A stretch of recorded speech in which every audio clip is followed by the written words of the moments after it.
안녕하세요. 사연 읽어주는 남예입니다. 오늘도 와주셔서 감사합니다.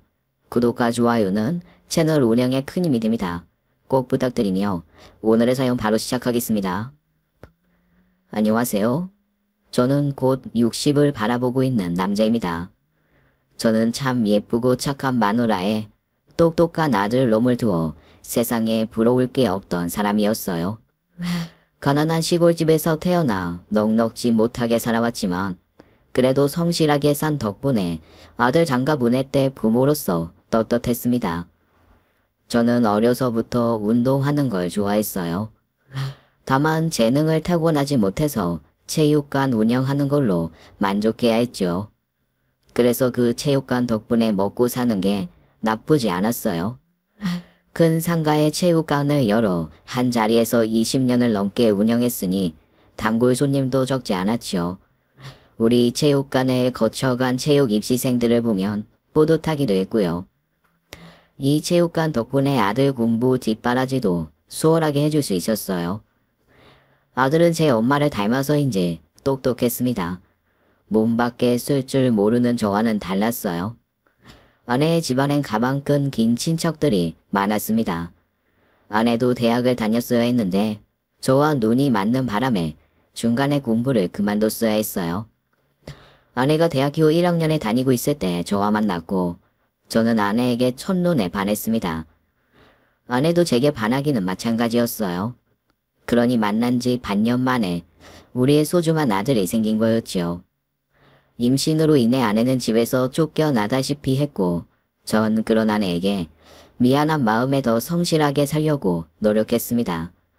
하는 일이 잘 될 때마다 이 모든 게 아내 덕이라고 생각했어요. 아내가 집안 살림이며 아들 교육이며 뭐 하나 빠짐없이 참 잘했거든요. 아내가 집안에서 중심을 잘 잡아주니 제가 일에 집중할 수 있었던 거였죠. 아내가 정성으로 키워낸 아들이 명문대에 가고 대기업에 들어갔을 때 우리 부부는 서로를 안고 등을 토닥여 주었습니다. 여보, 당신 그동안 정말 고생 많았어요.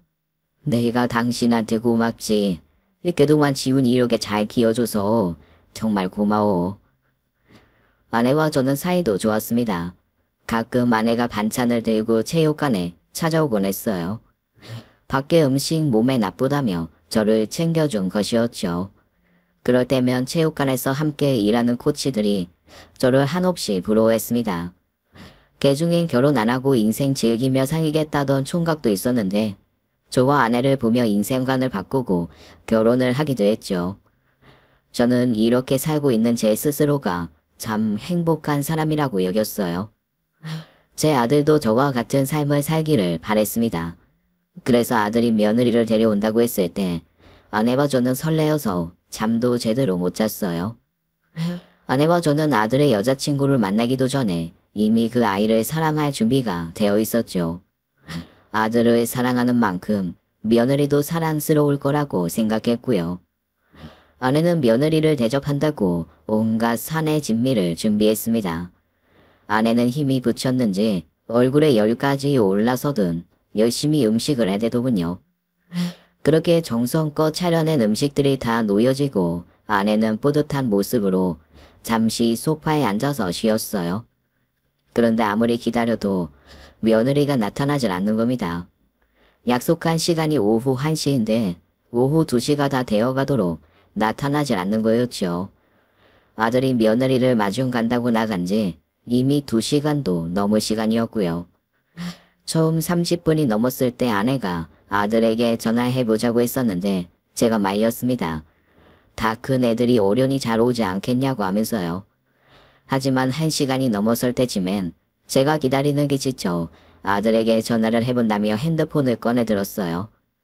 그때부터는 저도 좀 걱정이 되었거든요. 얘들이 왜 이렇게 늦지? 지훈이가 이렇게 연락도 없이 늦는 애가 아닌데. 혹시 중간에 무슨 일이라도 생긴 건 아닌지 모르겠네. 여보, 안 되겠어요. 당신이 한번 전화해봐요. 그래, 알았어. 아니, 내가 한번 전화해볼게. 아들에게 전화를 하려던 바로 그 순간에 집 주인 종소리가 들렸습니다. 아내는 불이 나게 현관으로 달려가 문을 열었죠. 아들과 며느리였어요. 아이, 좀 늦었어요. 많이 기다리셨죠? 괜찮아. 어서 들어와요. 오늘아 많이 힘들었죠? 얼른 들어와요. 며느리 될 애가 양손에 바리바리 뭘 잔뜩 들고 왔더라고요. 안녕하세요. 늦어서 죄송합니다. 며느리는 참 살갑고 부침성도 좋았어요. 딱 아내와 제가 그리던 며느리상이었습니다. 아내는 일단 앉아서 식사부터 하자며 며느리를 데려와 식탁에 앉혔습니다. 차린다고 차려봤는데 입맛에 맞을지 모르겠네요. 한번 들어봐요. 네, 감사해요. 어머나 세상에. 어머님, 이렇게 차리시느라 많이 힘드셨겠어요. 저 하나 때문에 너무 고생하신 것 아니세요? 그리고 말씀 편하게 놓으세요. 며느리는 온종일 생글생글 웃는 모습으로 우리 부부를 대해주었습니다. 게다가 오늘 처음 본 사람 같지 않게 너무나 살가운 모습에 이미 아들과 결혼한 지 10년은 더 지난 것 같은 친밀감을 주더군요. 선물도 얼마나 고하게 준비해왔는지 과일에 고기를 보는데 돈 좀 꽤나 썼겠더라고요. 오늘 며느리가 늦은 이유도 선물 준비하는 과정에서 업체에서 준비가 늦어지는 바람에 그렇게 되었다고 했습니다. 아내와 종 모두 며느리가 마음에 들었고 아들도 우리 눈치를 보고는 흐뭇한 표정을 짓더라고요. 식사가 끝나갈 무렵 며느리가 그러더라고요. 어머님, 집이 정말 크네요. 저 살면서 이렇게 큰 집은 처음 봤어요. 집 구경 좀 시켜주세요. 아이고, 1층만 치워놓고 2층은 좀 지저분해서 다음에 오면 그때 구경시켜줄게. 에이, 어머님, 이제 저도 곧 가족 될 사람인데 그렇게 격식 안 차리셔도 돼요. 정말 집이 너무 예뻐서 그래요. 제가 디자인 전공한 사람이다 보니까 예쁜 걸 보면 못 지나치거든요. 집안 곳곳에 어머님 센스가 돋보이는데 다른 것도 너무 보고 싶네요. 그래, 엄마. 내가 본 중에 오늘이 제일 깨끗해 보이는데요. 아내는 아들 얼굴을 한번 흘겨보고는 며느리를 데리고 일어났습니다. 며느리는 얼마나 말도 청산유수처럼 잘하는지 결국 아내는 며느리에게 집 구경을 시켜주었어요. 초면에 결혼 전 인사하는 자리에서 집 구경이라는 게 실례인 행동이겠지만 그 당시 분위기는 집 구경 시켜주는 게 이상할 것도 없는 상황이었어요. 그만큼 며느리는 아주 짧은 시간 안에 우리 곁에 가까이 다가왔습니다. 며느리는 여기저기 둘러보며 눈이 희둥그레져서는 연신 감탄을 하더군요.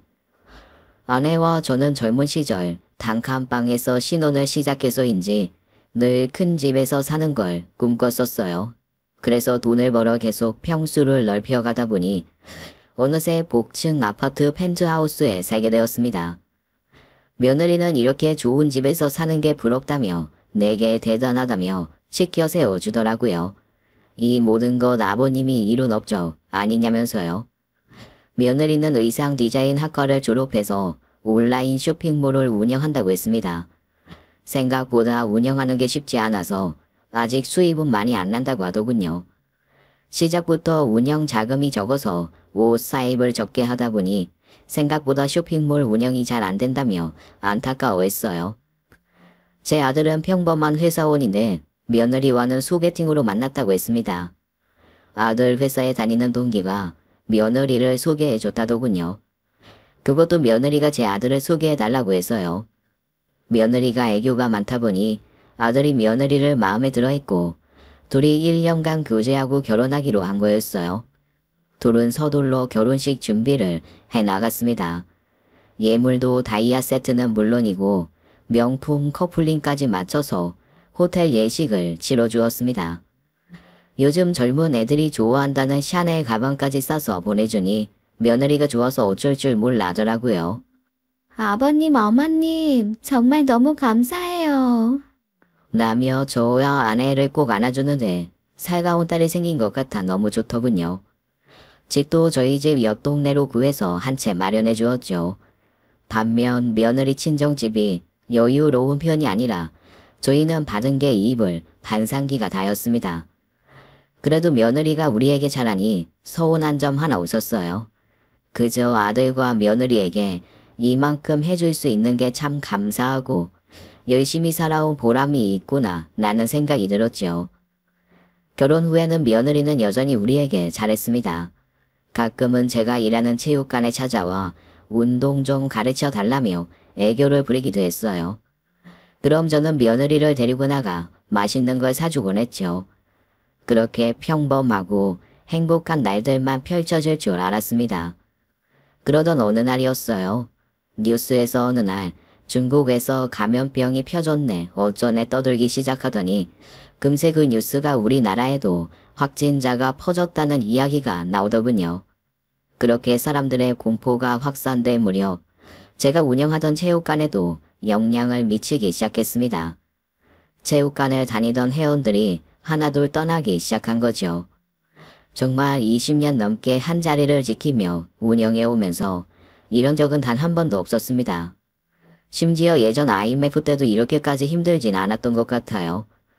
매달 나가는 월 임대료와 관리비, 그리고 인건비가 수천만 원씩이었는데 들어오는 수입은 없고 나가는 지출만 있으니 엄청나게 적자를 보더라고요. 다음 달엔 나아지겠지 하며 버티다 보니 2년이 훌쩍 지나가더군요. 그 사이 건물 보증금 3억을 날리고 살던 집까지 팔아서 작은 집으로 옮기게 되었어요. 돈 잘 벌 때야 70평 복층 아파트 관리비 정도야 걱정 없이 냈었죠. 하지만 수입이 끊기고 나니 100만 원이 넘게 나가는 관리비가 무섭더라고요. 회원들에게 전화를 돌리고 홍보 등등 별짓을 다 해봐도 사정은 나아지질 않았어요. 결국 저는 그렇게 2년을 버티다가 권리금도 못 챙기고 체육관을 정리해야 했습니다. 그동안 함께했던 직원들도 모두 해고해야 했고요. 오늘이 자네들 마지막 근무날이야. 아이 내가 능력이 좋아서 자네들이랑 오래 함께했으면 좋았겠지만 그러질 못해서 미안해. 퇴직금은 당장 주긴 어렵고 지금 집 내놨으니까 팔리는 대로 입금해 줄 테니까 걱정들 하지 말고 다들 그동안 고생 많았어. 직원들 몇몇은 눈물바람을 하고 헤어지게 되었습니다. 직원들을 내보내고 다음날 짐을 빼려고 정리하는데 아들과 며느리가 찾아왔어요. 짐 빼는 거 도와준다고요. 아바 힘내세요. 다른 일 찾다 보면 더 좋은 일도 많을 거예요. 맞아요, 아버님. 다른 체육관에 일자리 구해보시는 건 어떠세요? 그 누구의 말도 위로가 되진 않았어요. 아빠로서 면이 안 서고 제 자신이 자꾸 초라하게 느껴졌죠. 아이들을 일찍 집에 보내고 아내와 남은 짐을 정리했어요. 아내가 제게 괜찮다고 말해주는데 그때는 그 말이 귀에 들어오지도 않더라고요. 집에서 매일 술을 마셨습니다. 복층 아파트는 원래 잘 안 팔리는데 때마침 산다는 사람이 있어서 시세보다 싸게 팔았습니다. 복층 아파트가 팔리자마자 직원들 퇴직금을 정산해 주었어요. 그리고 작은 집을 구해 이사를 들어가게 되었습니다. 작은 집으로 이사하던 날 아내는 이상하리만치 조용했어요. 제게 위로도 질타도 그 어떤 말도 하지 않더라고요. 나 하나 믿고 시집 온 아내에게 호방시켜 주겠다고 떵떵거렸던 과거의 내가 부끄러웠어요. 아내에게 많이 미안하기도 했고요. 그날 저는 속으로 정말 피눈물을 흘렸습니다. 이사를 모두 마치고 나자 퇴근한 아들과 며느리가 찾아왔어요. 그날 우리 부부의 집을 처음 본 아들은 무척 놀라더군요. 집에 비해서 짐이 너무 많아 보여요. 필요 없는 짐은 저희 집에 당분간 갖다 놓으셔도 돼요. 무슨 소리야. 우리 집이 뭐 얼마나 넓다고. 곧 애도 태어날 텐데. 아버님, 그러지 마시고 이참에 미니멀 라이프 실천해보시는 건 어떠세요? 요즘 단순하게 사는 삶이 대세더라고요. 45평이면 넓은 거지. 방도 4개라 하나는 남잖아. 며느리가 아들 허리 뒤춤을 꼬집자 아들이 오만상을 찌푸렸습니다. 니들 집에 짐 놔둘 일 없어. 아이 나 다시 재기하면 그 집 다시 사서 이사 갈 거다. 저도 그랬으면 좋겠네요. 아우, 냄새. 이게 무슨 냄새지? 며느리가 코를 쥐며 여기저기 킁킁대더니 베란다 문과 주방 하부장을 열어보더라고요. 어머, 웬 지하실 냄새 같은 게 난다 했더니 곰팡이가 있었네. 자기야, 미안한데 우리 애한테 안 좋을 것 같아서 난 여기서 저녁 못 먹을 것 같아. 자기는 먹고 와. 난 차에서 기다리고 있을게. 뭐, 아니 무슨 곰팡이 좀 핀 거 가지고 그렇게 예민하게 굴어. 문 닫아 놓으면 별로 나지도 않는구만. 내가 홀몸이면 나도 그냥 참고 여기서 밥 먹었지. 근데 뱃속에 애기 때문에 그래. 며느리가 현관에서 신발을 신고 나가자 아들도 우리 부부에게 대충 인사를 하고는 못 적은 듯 자리를 뜨더라고요. 아이, 지은이가 좀 냄새에 예민해서. 죄송해요, 엄마 아빠. 오늘 이사 도와드리지도 못해서 저녁이라도 한 끼 사드리려고 했는데 이제가 다음에 주말에 시간 내서 올게요. 아내는 아들 며느리의 행동에 어이없어하며 대꾸도 안 하고 어안이 벙벙한 표정으로 지켜보기만 하더군요. 아들 며느리가 가고 나니 집안에 정막이 흘렀습니다. 그 정막을 깨고 아내가 말했어요. 힘든데 잠깐 침대에 허리 펴고 누웁시다. 아내는 침대에 대자로 뻗어 누웠어요. 저도 그 옆에 나란히 누웠습니다. 그곳에 누워있으니 옛 생각이 나더군요. 처음 아내를 만나 단칸방에서 살던 신혼집에 떠올랐어요. 아늑한 느낌이 딱 그 집 같았죠. 여기 이러고 누워있으니까 옛날 생각나네. 그때 오류동에 그 단칸방 생각나요? 이 집은 그 집에 비하면 대골이네. 방도 3개나 있잖아요. 당신 그 단칸방에서 방 5개짜리 대골 같은 집 사느라고 고생 무진장 했잖아. 아파도 링겔 맞아가며 체육관 나가고. 그동안 일하느라 당신 고생 많았어요. 그러니까 이제 좀 쉬세요. 당신은 쉴 자격 있어. 그 말을 조용히 듣고 있는데 눈가가 왜 이렇게 뜨거워지던지 등을 돌리고 누워 아내 몰래 눈물을 훔쳤습니다. 저는 아내 말대로 당분간은 쉬면서 앞으로 어떻게 지낼지 계획을 좀 짜봐야겠다는 생각이 들었어요. 제가 며칠 생각에 잠겨 있던 사이 아내는 저 대신 일을 하겠다며 나가서는 한 번도 해보지 않은 건물 청소 일을 시작했습니다. 하지만 일주일 만에 허리를 다쳐서 돌아와야 했죠. 화장실 청소 중에 미끄러져 넘어졌거든요. 여보, 미안해요. 안 그래도 당신 힘든데 내 몸까지 이렇게 돼서. 아니야. 아니 내가 더 미안하지. 내가 정신 차리고 다른 일 빨리 구했으면 당신이 이렇게 다칠 일도 없었을 텐데 내가 미안해 여보. 저는 아픈 아내를 뒤로하고 뭐라도 해야겠다 싶어서 아르바이트 자리를 알아보았습니다. 미래 계획은 잠시 접어두고요. 정처 없이 집을 나와 상가 주변을 돌아다녔어요. 아르바이트 전단지 붙은 게 있으면 일자리를 구하려고 했습니다. 그런데 음식점들도 다들 장사가 안 되는지 파리만 날리더군요. 다시 한번 체육관이 떠올라 가슴이 아팠어요. 그렇게 아무 생각 없이 걷다 보니 꽤 멀리까지 걸어왔더군요. 집에서 걸어서 한 30분 정도 떨어진 옆 동네였어요. 그런데 그 동네에 희한하게 장사가 잘 되는 집이 하나 있었습니다. 이야, 사람들 감염병이다 뭐다 해도 먹고 싶은 거 못 참고 먹으러 오나 보네. 그 식당은 정말 맛집이었는지 사람들이 바글바글 했습니다. 게다가 유리문 앞에는 구인 공고까지 붙어 있었어요. 저는 사막에서 바늘이라도 찾은 것처럼 기쁜 마음으로 얼른 그 식당으로 들어갔습니다. 제가 나이는 좀 있어도 운동하던 사람이라 체격이 좋다 보니 그 식당 사장님이 마음에 들었나 봐요. 오늘부터 당장 일해줄 수 있냐고 하더라고요. 저는 그곳에서 일을 시작하게 되었어요.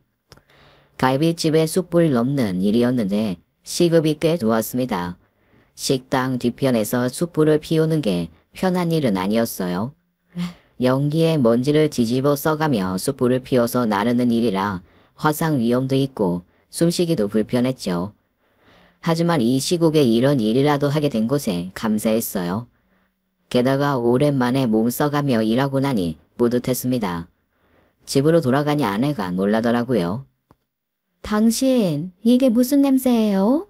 당신 머리에서 숯불 냄새가 나요. 나 오늘부터 갈비집 숯불 알바 시작했어. 힘든 일 아니에요? 이 세상에 안 힘든 일도 있나? 그래도 이 시국에 장사 잘 되는 고깃집이 있어서 나 같은 사람도 일할 수 있어서 뭐 다행이지. 그래도 숯불 다루는 거 위험하니까 조심해요. 알겠어. 그나저나 오늘 애들은? 다녀갔어요. 며느리도? 지훈이만요. 아내의 대답에 마음 한구석에 서운함이라는 감정이 싹 트더군요. 며느리는 어느 순간부터 예전의 며느리가 아니었습니다. 임신해서 예민해져서 그렇겠지라고 생각해보려 노력했지만 솔직히 아내도 저도 며느리의 달라진 태도를 뻔히 느끼고 있었어요.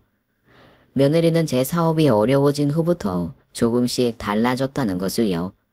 살가운 말투, 존경하는 말투는 오간되었고 우리를 귀찮아하고 싫어하는 티를 팍팍 내고 있었습니다. 아내가 다쳤다는 소식에 얼굴 한번 내비치지 않는 게 그 증거였죠. 고작 한다는 건 전화로 말만 번지르르하게 해대는 거였어요. 어머님, 오늘은 좀 어떠세요? 제가 가서 어머님 챙겨드려야 하는데 저도 홀몸이 아니라서요. 정말 죄송해요. 대신 제가 어머님 빨리 나으시라고 기도 많이 드릴게요. 항상 똑같은 립 서비스가 다였어요. 그나마 아들이 시간 내서 찾아와 제 어미를 챙기는 건 참 다행이라는 생각이 들었습니다. 그래도 아들은 인성 바르게 키웠구나 싶었죠. 하루는 아내가 병원에 가야 하는 날이었어요. 저는 일을 하고 있으니 데려다 줄 수가 없어서 며느리에게 부탁을 하게 되었습니다.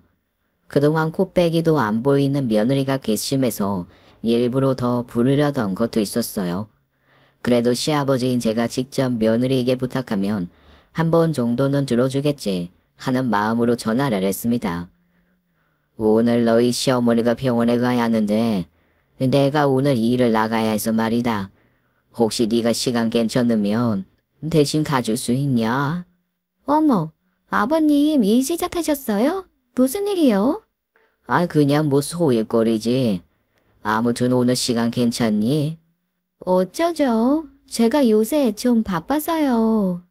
며느라, 왜 너 임신 전에 퇴사하지 않았냐? 요새 다시 일하는 거야? 아니요. 제가 임신 중인데 무슨 일을 할 수가 있겠어요. 하긴 이것도 일이라면 일인가? 저 오늘 태교 요가 가야 되거든요. 그러니까 어머님 병원 시간을 바꾸던지 아니면 아버님이 아르바이트를 빼고 가시던지 해보세요. 그리고 제가 홀몸도 아닌데 이런 부탁하시는 거 좀 불편하네요. 너무나 단칼에 거절하는 며느리의 태도를 뭐라고 대꾸할 새도 없이 며느리는 바쁘다며 전화를 끊었습니다. 제가 큰 집에서 살고 체육관 일도 잘 될 때는 며느리가 간이고 쓸개고 내줄 것처럼 잘했었어요. 그런데 체육관이 망하고 사는 게 변변치 않아지니 우리를 은근 무시하는 것 같았죠. 이게 다 체육관 건사를 제대로 못한 내 탓인 것만 같아서 너무 속상하고 자존심도 상했습니다. 결국 아내는 예전 아파트 이웃 주민이었던 아내의 친구의 도움을 받아 병원에 가게 되었습니다. 며느리가 저렇게 행동하는 데는 제 아들 탓도 있는 것 같아서 제가 아내 앞에서 아들놈 탓을 해댔습니다. 며느리가 저렇게 우릴 무시하는 게 우리 아들 탓도 있어. 며느리가 저렇게 행동하는데도 지훈이가 그런가 보다 넘어가니까 며느리가 우릴 우습게 보는 거잖아. 여보, 무슨 말을 또 그렇게까지 해요. 애들이 뭐 일부러 그랬겠어요? 애들도 바쁘고 일정이 있으니까 그런 거겠죠. 지훈이야 회사 가서 안 되고 며느리도 홀몸 아니잖아요. 그러니까 너무 나무라지도 말고 못마땅해 하는 티도 내지 말아요. 이게 다 내가 다친 탓이잖아요. 그래도 지훈이야 그렇다 치더라도 며느리는 당신 다치고 나서 몇 번이나 와봤어. 단 한 번을 와보지도 않잖아. 그냥 그런가 보다 하고 말아요. 한번 밉대보기 시작하면 끝도 없어요. 아내의 만류에 지훈이를 불러 한바탕 혼을 내줄까 하다가 말았습니다. 그렇게 3, 4개월 정도 시간이 지나고 아내의 허리가 다 나아갈 쯤이었어요. 며느리가 출산을 하게 되었어요. 임신 중에 태교다 뭐다 해서 별별 운동을 다 하더니 결국 제왕절개를 해서 아이를 낳더군요. 저는 고지식한 사람은 아니라서 필요하다면 제왕절개를 하는 것도 괜찮다고 생각합니다. 그런데 며느리가 제왕절개를 한 이유가 너무나 황당했어요. 아들이 며느리가 제왕절개를 할 것이라고 하기에 혹시 사돈댁에서 좋은 날을 정해주신 건가 싶었습니다. 그런데 그런 이유가 아니었어요. 출산할 때 아기가 나오면서 여자로서의 성기능이 떨어질까봐 그렇다고 하더군요. 뭐 아무튼 그런 건 며느리의 선택이니 그런가 보다 하고 말았습니다. 그런데 며느리가 왜 그래야 했는지 나중에 진짜 이유를 알고 나서 경악하게 되었어요.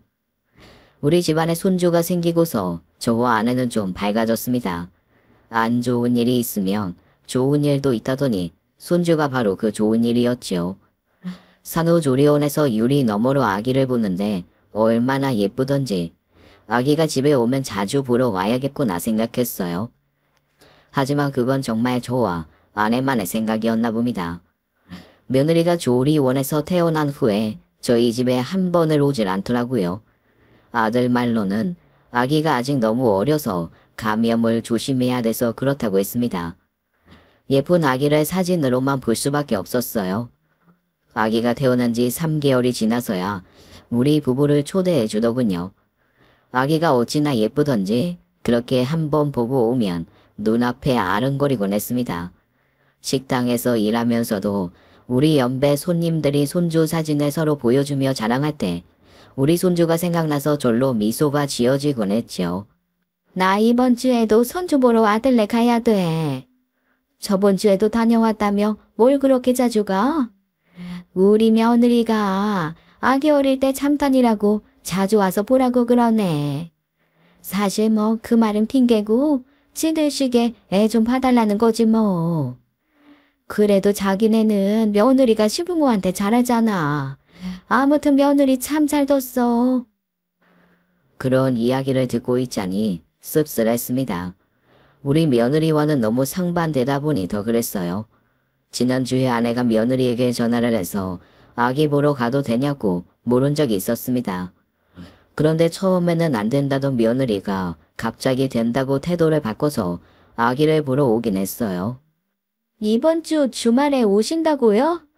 아, 제가 요새 몸이 좀 힘들어서 안 될 것 같아요. 죄송해요, 어머님. 어머, 그러니? 애 보느라 많이 힘든가 보구나. 그럼 안 되겠네. 아기 옷이랑 이것저것 샀는데. 아, 그러셨어요? 그럼 남편 통해서 받아오라고 할게요. 아니다, 됐어. 그냥 반품했다가 다음에 네가 오라고 할 때 그때 다시 사서 가던지 하마. 그게 언제가 될지 모르겠지만. 아니에요, 어머님. 뭘 그렇게 귀찮게 반품했다가 다시 사고 그러세요. 이번 주에 그냥 저희 집에 오세요. 그때쯤 되면 제 몸도 좀 나아질 거예요. 그래도 어머님이 우리 아기 위해서 사오신 성의가 있는데 제가 힘들어도 어머님 아버님 초대하는 게 맞죠. 정말 울며 겨자 먹기로 아들네 집에 가게 되었어요. 선물을 받은 며느리는 잠시 입이 귀에 걸렸지만 우리 부부를 대접하는 건 싫었는지 저녁 먹을 시간이 되자 갑자기 배가 아프다며 식사는 다음에 하자고 하더라고요. 솔직히 며느리 속이 훤히 보였지만 아들 부부싸움에 실마리를 주고 싶지 않아서 그런가 보다 하고 나왔어요. 며느리 눈치가 보여서 아기도 못 보는 처지가 처량하게 느껴져서 손님들 대화에 속이 쓰린 거였죠. 그러던 어느 날 충격적인 비보를 듣게 되었습니다. 제 하나뿐인 형이 죽었다는 소식이었어요. 형의 시신이 한국으로 오고 있다고 했습니다. 제 형은 형수님과 미국으로 건너가 살다가 그곳에서 이혼을 하고 외로운 삶을 살고 있었어요. 가끔 형과 안부 전화를 주고받곤 했는데 목소리에서 외로움이 묻어나곤 했죠. 형님, 이제 그만 한국으로 들어와서 사는 게 어때요? 이제 와서 무슨 한국에 가봐야 아는 사람도 없는데 뭘.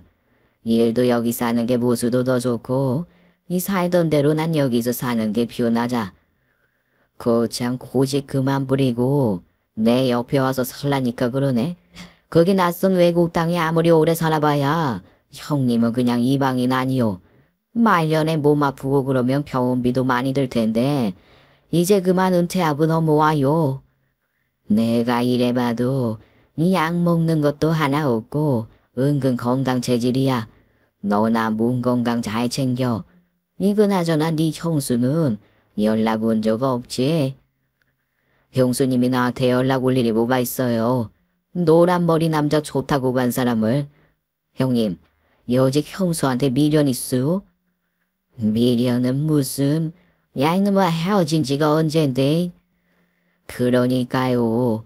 헤어진 지가 언젠데 아직도 형수 안 부르고 고 그래. 설마 그래서 아직 그 외국 땅에 살고 있는 거요? 형수가 돌아오기라도 할까봐. 형수님은 바람이 나서 형님을 떠나셨어요.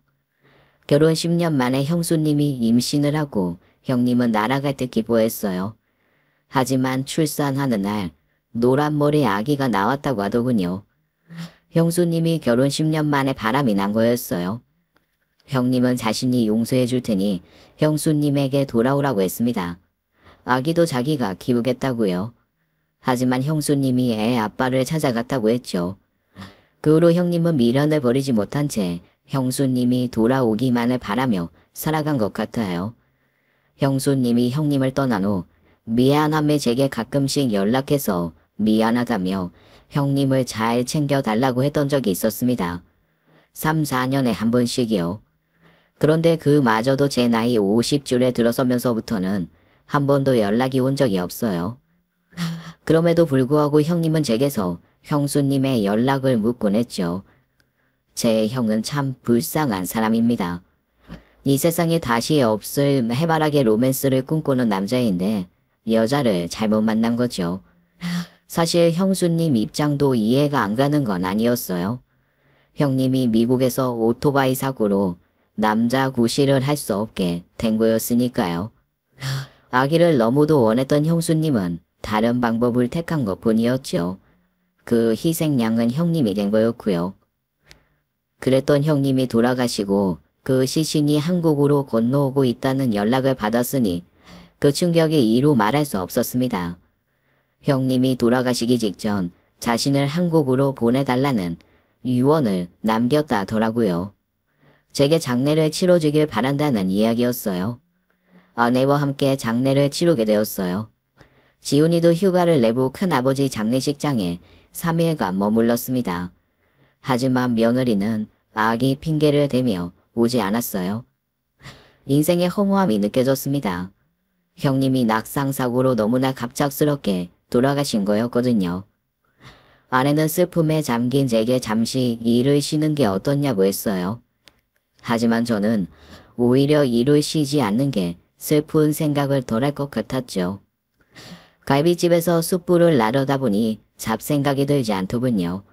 그러다 퇴근하고 집에 오는 길엔 어김없이 형과의 어릴 적 추억이 떠오르며 눈가가 촉촉해지곤 했어요.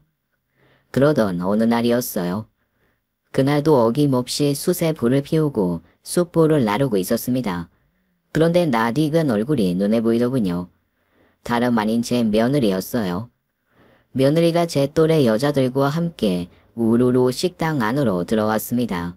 숯불을 나르다 잠깐 서서 며느리를 쳐다보니 며느리도 저를 향해 시선을 돌리더라고요.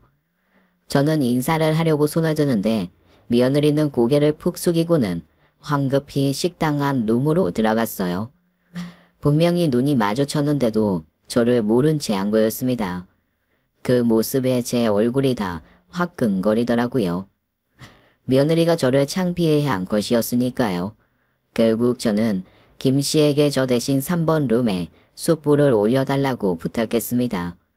3번 룸의 방문이 열릴 때마다 며느리가 하하호호 웃는 게 보이더군요. 그러다 저와 눈이 마주치면 정색을 하며 고개를 돌렸습니다. 식사가 방으로 들어가고 나서 얼마 후에 며느리가 나와 화장실로 가더군요. 잠시 후 제 전화 벨소리가 울렸습니다. 여보세요. 아버님, 행여라도 저한테 아는 체 하지 마세요. 저 지금 조리원 동기 모임 온 거란 말이에요. 아버님이 여기서 일한다는 거 알면 지은 씨랑 우리 아기랑 무슨 망신이에요. 뭐? 망신? 너는 내가 갈비집에서 숯불 나르는 게 창피하냐? 그럼 이게 자랑스러울 일이에요? 아르바이트 하신다기에 체육관 코치라도 하고 계신 줄 알았더니 이게 뭐예요? 차라리 하실 거면 먼 동네 가서 하시지. 왜 하필 이 동네에서 일을 하고 난리세요? 동네 창피하게. 너 말이면 단 줄 아냐? 어디 감히 시아버지 무서운 줄도 모르고. 아버님, 저는 아버님보다 이 동네 엄마들 입이 더 무서워요. 아버님 때문에 우리 애 아빠까지 싸잡아서 무시당하면 어쩌려고 그러세요? 아무튼 절대로 저한테 아는 체 하지 마세요. 제발 아버님 손주 체면도 생각 좀 해주시라고요. 아셨죠? 정말 어이가 없다 못해 당황스럽고 황당해서 미치겠더라고요. 화가 머리끝까지 올라 심장이 쿵쾅쿵쾅 뛰기까지 하더군요. 당장이라도 놈에 쫓아들어가 숯을 며느리에게 쏟아붓고 싶은 심정이었어요. 그 화를 가라앉히려고 20년째 끊은 담배를 피우기까지 했어요.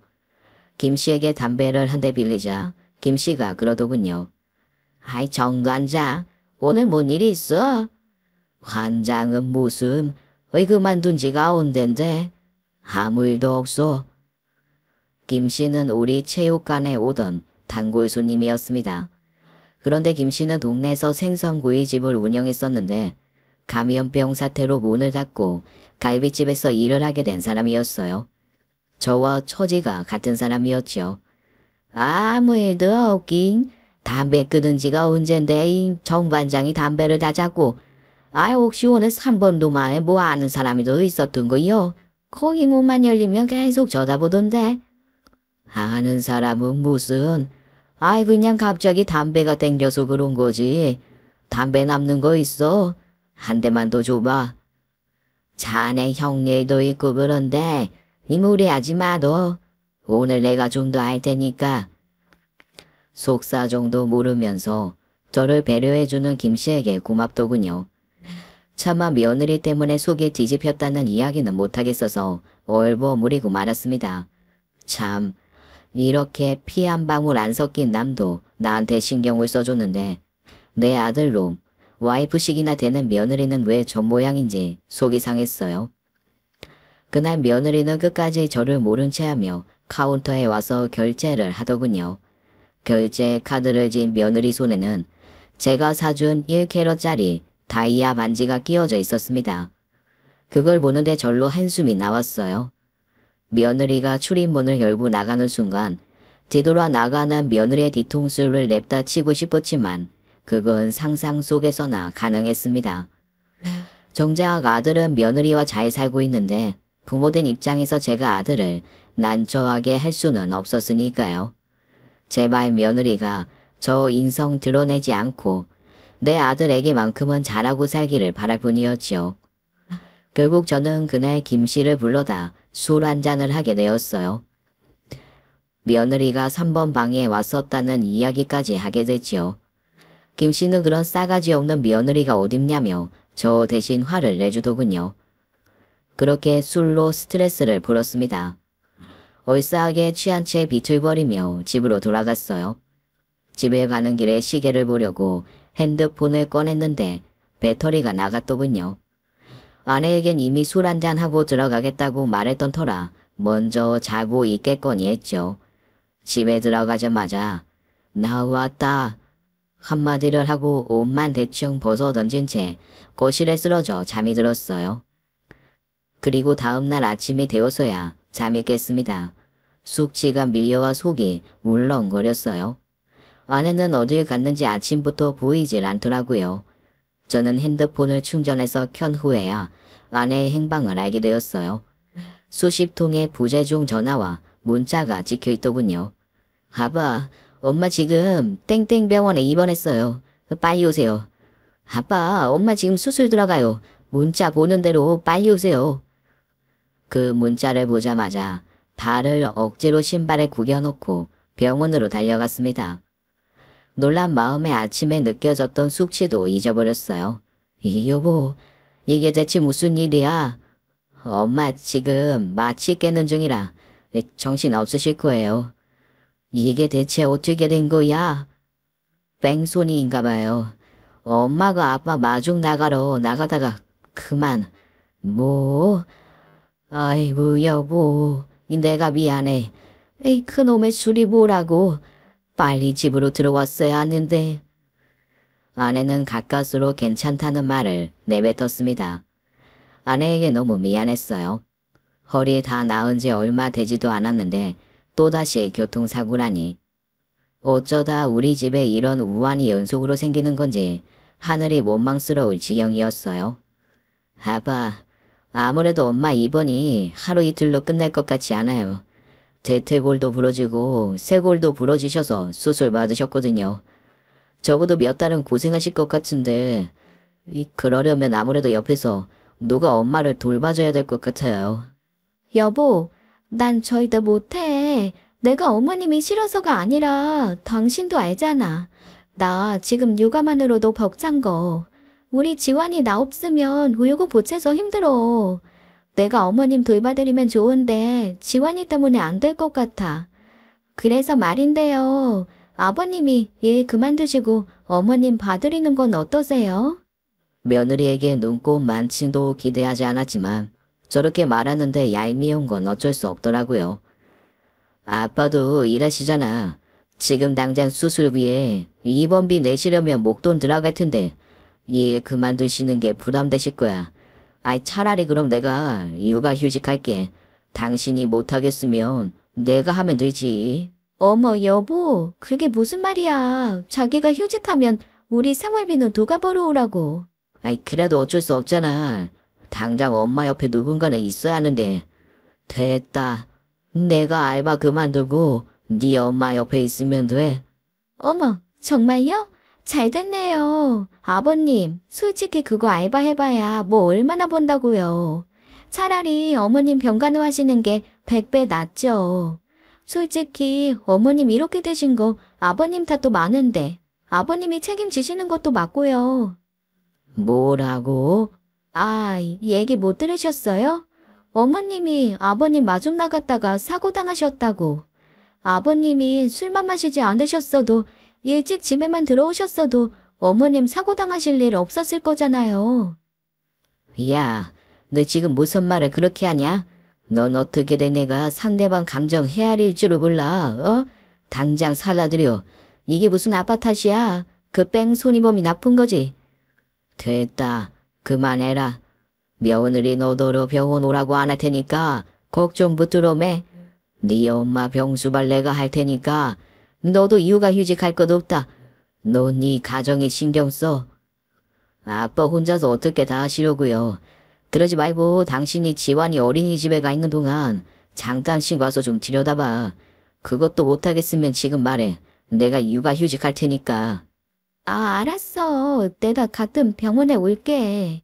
며느리가 병원에 온다고 했지만 사실 기대하지도 않았습니다. 일주일에 한 번 겨우 병원에 와서는 잠깐 엉덩이 붙이고 가는 시간에도 온갖 짜증은 다 내고 가더군요. 차라리 안 왔으면 싶을 만큼 아내와 저를 불편하게 하더군요. 아우, 냄새. 옆에 아줌마 똥 쌌나 봐. 내가 이래서 병원 오기 싫다니까. 얘, 조용히 좀 해라. 너 무슨 말을 그렇게 하니? 여기 아픈 사람들 있으니까 당연히 그럴 수 있는 건데. 너는 평생 안 아플 줄 알아? 그렇게 말 함부로 하지 말거라. 어머님, 지금 어머님 병간호 온 저한테 아프라고 저주하시는 거예요. 냄새 나니까 난다고 한 건데 그게 나쁜 건 아니잖아요. 아유, 내가 쟤한테 뭔 말 한마디를 못하겠네. 얘, 너 지환이 데리러 갈 시간 안 됐니? 그만 가보거라. 지환이 보느라 바쁠 텐데 굳이 여기 올 것 없어. 정말이죠? 분명히 어머님이 저 오지 말라고 하신 거예요. 나중에 딴소리 하지 마세요. 괜히 저랑 지환이 아빠 싸움 나니까. 아내는 기가 차서 말도 안 나오는지 애유하고 신음소리를 내며 고개를 돌리더라고요. 며느리는 딱 2번 왔는데 그 중에 한 번 왔을 때는 향수에 화장을 잔뜩 하고 와서 병실 사람들이 전부 한 소리씩 했었습니다. 병실 사람들 보기도 창피하고 정말 아내 말대로 안 왔으면 싶더라고요. 와봤자 별로 도움되는 것도 없었고요. 그렇게 화장에 향수를 뿌리고 와서는 조리원 모임 가야 된다면서 급하게 나가는데 조리원 안 가본 사람은 어디 서러워서 살 수가 있나 싶었습니다. 아들은 주말마다 제 엄마 걱정된다며 하루도 빠짐없이 들렸어요. 하루는 병원비 중간 정산을 하려고 통장을 집에서 챙겨온 날이었습니다. 웬일인지 그날 며느리가 일찍부터 병원에 왔더라고요. 아들이 시켜서 제가 먹을 음식들을 챙겨온 모양이었어요. 아버님, 이거 김치랑 고추장이에요. 입맛 없을 때 드시라고 지환이 아빠가 싸가라네요. 그럼 전 이만 가볼게요. 그래 고맙다. 그런데 잠깐만 너희 시어머니 좀 보고 있어라. 내가 병원비나 보좀 내야 해서 잠시 은행에 좀 다녀오마. 인상을 찌푸리며 손목시계를 보던 며느리가 저를 쳐다도 안 보고 말하더군요. 아, 알았어요. 빨리 갔다 오세요. 부탁을 해놓고도 마음이 편치 않았어요. 병실 문을 나오는데 전화가 한 통 걸려오더군요. 받아보니 광고 전화였어요. 얼른 핸드폰을 다시 주머니에 넣고 불이 나게 은행으로 갔습니다. 그런데 은행에 도착해서 주머니 속 통장을 꺼내려고 보니 통장이 사라지고 없더군요. 저는 놀라운 마음으로 걸어왔던 길을 다시 되돌아가며 길바닥을 살펴보았어요. 병실 문 앞에 도착할 때까지도 통장을 찾을 수가 없었습니다. 아, 이게 파리다리였나? 아이, 도대체 어디 간 거야? 그런데 그때 며느리가 병실 문 바로 앞에 서 있더군요. 그리고 며느리의 손에는 제 통장이 들려 있었습니다. 며느리는 통장을 펼친 채 그곳에 있는 숫자를 뚫어져라 쳐다보고 있었어요. 허겁지겁 달려온 저를 보고는 더 놀란 토끼 눈을 뜨더군요. 아버님, 이게 뭐예요? 20억. 제가 지금 숫자 잘못 쓴 거 아니죠? 아, 그거 일이 되나라. 아버님, 이 돈이 다 뭐예요? 아버님 전에 체육관 망한 거 아니었어요? 설마 전에 백부님 돌아가시고 뭐 재산이라도 상속받으신 거예요? 며느리가 눈치 하나는 정말 빠르더군요. 뭐 그렇게 됐다. 그동안 내 돈 아니라고 생각해서 지훈이한테도 말 안 했던 건데 뭐 아무튼 그냥 모른 척 해라. 이걸 왜 모른 척해요? 당연히 지은 씨도 알아야죠. 아버님 돈이 곧 지은 씨 돈인데 안 그래요? 아버님은 이렇게 큰 돈을 갖고 있으시면서 어쩜 갈비찜에서 하루도 안 쉬고 숯불 알바를 다 하셨어요? 정말 대단하세요. 존경스러우세요. 일하는 어르신들 얼마나 보기 좋아요. 젊게 사시는 것 같고. 저는 언제나 아버님을 존경하고 있었답니다. 아시죠? 제 마음. 그럼요, 알죠. 며느리 마음. 단 1분 1초 만에 무시하는 시아버지를 존경한다며 처세를 바꾸는 저 간사함을 당연히 알죠. 그때부터 며느리는 저 우리 집에 인사 오던 날처럼 입안에 혀처럼 굴었습니다. 다음 날부터 하루도 빠짐없이 병원에 들리는 건 물론이고 안 하던 요리까지 해서 산의 진미를 가져와 바치기도 했어요. 병실 사람들이 며느리를 볼 때마다 같은 사람 맞냐며 놀래서 눈이 희둥그레질 지경이었죠. 갑자기 우리 부부에게 잘하는 며느리의 속이 훤히 보였지만 그냥 하는 대로 내비뒀습니다. 어디까지 이 통장에 충성을 바치나 한번 보자 하는 심정이었죠. 어머님, 천천히 드세요. 아구, 잘하셨어요. 여기 무의도 드세요. 꼭꼭 씹어서 드셔야 소화도 잘 돼요. 며느리는 마치 제 아내의 시녀와도 같았어요. 얼마나 시중을 잘 드는지 제가 봐도 놀랄 정도였죠. 휴지가 필요하면 척척 대령하고 물이 빌 틈이 없이 부지런히 떠다 바쳤습니다. 아내가 퇴원을 하고 집으로 돌아오고 나서도 며느리의 효부 행동은 계속되었어요. 아내의 고동이 불편했는데 며느리가 화장실까지 모셔가니 한편으론 고마울 따름이었죠. 참 돈이 뭔지 이게 힘이 대단하긴 한가 보다 싶었습니다. 그러던 어느 날이었어요. 김씨가 그동안 병문안을 못 와봐서 미안하다며 쉬는 날 하루 시간 내어 집으로 찾아왔습니다. 아내와 짧게 인사를 나눈 뒤 김씨가 저를 따로 부르더라고요. 할 말이 있다면서요. 저기 말이야. 아이 자네 며느리라는 애. 아이 혹시 나 정관자네 며느리요? 김씨가 뜬금없이 자기 핸드폰을 꺼내서 사진첩을 열어 사진 한 장을 보여주더군요.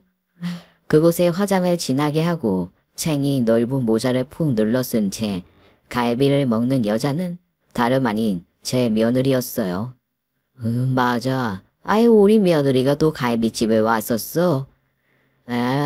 아이 오긴 왔는데 아이 웬 남자랑 같이 왔더라고. 자네도 알지 않나? 내가 치훈이 어릴 때부터 봐서 얼굴 아는 거. 아이 근데 치훈이가 아닌 다른 남자더라고. 에이 설마.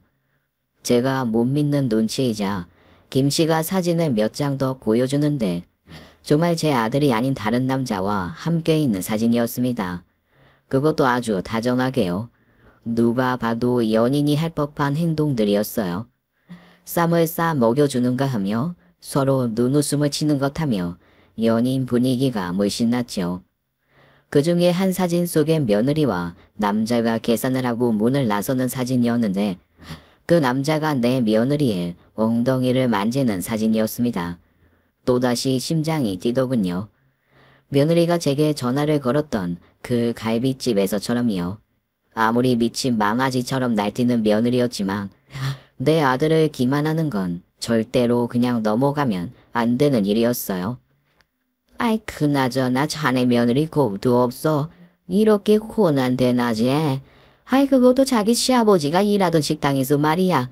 아이 이게 말이 되는 거야. 내가 사실 한두 번을 본 게 아니여. 아무래도 안 되겠다 싶어서 자네한테 오늘 이야기하는 거고. 저는 김씨를 돌려보내고 나서 고민에 휩싸였습니다. 그 갈비집이 얼마나 맛있으면 내가 일을 그만두자 불륜남을 데려와서 몰래 갈비를 먹고 가는 건지 정말 겁도 없더라고요. 그런데 한 가지 더 신경 쓰이는 건 상대 불륜남이었어요. 왜냐하면 제 손주와 너무나 닮은 인상 때문이었죠. 제 아들과 며느리는 모두 진한 쌍꺼풀이 있는데 이상하게 손자만 외꺼풀이어서 이상하다고 생각했었어요. 그런데 딱 그 남자가 외꺼풀이더군요. 그걸 본 순간 촉이 오더라고요. 저는 결국 고민 끝에 아들에게 이야기를 꺼냈습니다. 아들은 김씨가 보내준 사진을 보게 되었고 특별히 어떤 반응을 보이지 않더군요. 아빠 미안해요. 이런 사진이나 보시기에서 제가 부족한 탓인가 보네요. 아무튼 잘 알겠으니까 너무 걱정하지 마세요. 제가 해결할게요. 그렇게 며칠 아들네는 조용했습니다. 아들이 이대로 모른 척 묻고 가려는 건가 싶어 걱정되는 마음도 들었어요. 이렇게 한번 신뢰가 깨졌는데 다시 붙어 사는 게 어디 쉬운 일인가요? 하물며 제 아들이 그런다고 생각하니 부모로서 마음이 답답할 뿐이었죠. 얼마 후 온 가족의 집에 모인 날이었습니다. 제가 아이들에게 할 말이 있다며 불러 모았거든요. 며느리는 내심 뭐라도 기대한 듯 입이 귀에 걸려서 집으로 찾아왔더라고요. 아마 재산 증여를 염두한 것 같았어요. 제가 아이들에게 말을 꺼내려고 하자 아들이 먼저 선수를 치더라고요. 아빠 엄마, 저 사실 요즘 회사가 많이 힘들어졌어요. 아마 이번에 구조조정할 것 같은데 어쩌면 제가 그 대상이 될지도 몰라요. 아니, 제가 그 대상이에요. 미안해 여보. 내가 능력 있는 사람이 못돼서. 아니 여보, 그렇게 힘든 일이 있었으면 일찍 얘기하지. 당신한텐 든든한 아버님 어머님이 계신데 무슨 걱정이야? 괜찮아. 일이야 금방 또 구할 수 있겠지. 그렇게 말해주니 고맙네. 난 당신이 나한테 크게 실망할 줄 알았는데. 그나저나 네가 마음고생이 심했겠구나. 네가 회사에서 나와야 될 줄 알았으면 내가 네 몫을 좀 남겨두는 건데 미안하다. 네? 그게 무슨 말씀이세요, 아버님? 지훈이도 들어서 알지? 아마 지원이 엄마가 말했을 거다. 내가 형님에게 받을 재산이 좀 많아. 아이 그런데 난 그 돈 내 돈이라고 생각한 적 없다. 그래서 사실 다 기부했다고 오늘 너희들에게 얘기해 주려고 했다. 그러니 재물에 눈독 들이지 말고 열심히들 살라고 말이야. 제가 말을 마치자마자 며느리가 빽하며 소리를 질렀습니다. 뭐라고요? 아니, 아버님 어떻게 저한테 상의 한마디 없이 그렇게 홀린 기부를 하실 수가 있으세요? 지금 당장 지원이 아빠 퇴사해야 된다는데 그럼 우린 어떻게 살라고요? 당신 회사 퇴사하면 나랑 너 끝일 줄 알아. 너 방금은 지훈이가 회사 새로 구하면 된다고 얘기해놓고 손바닥 뒤집듯 이게 무슨 막말이야. 끝이라니. 그럼 지훈이랑 이혼이라도 하겠다는 얘기야? 그까짓 이혼이 대수예요?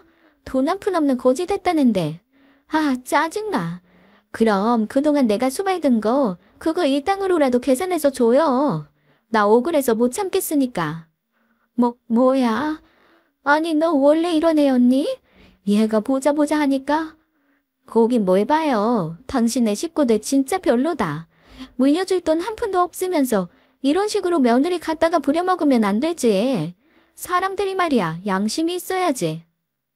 누가 너한테 우리 돌봐달라고 하던 네 말로 와서 해놓고는 그게 다 헛된 욕심 탓 아니냐. 아버님이야말로 돈으로 사람 간보면서 그러시는 거 아니죠? 설마 아버님 일부러 통장 흘리고 가신 거 아니에요? 저 어떻게 하나 보시려고요. 맞죠? 당장 그 입 닫지 못해. 너 원래 이런 애였어. 나한테 온갖 알람방구 살살 끼면서 간쓰게 내줄 것처럼 굴더니 이젠 내가 회사에서 잘린다니까 눈에 뵈는 게 없지. 나도 너 같은 와이프 필요 없어. 잘 됐네. 이혼해. 당신도 원하는 것 같으니까. 협의 이혼하면 되겠네. 며느리의 그 말이 떨어지자마자 아들이 사진을 며느리 얼굴에 던졌습니다.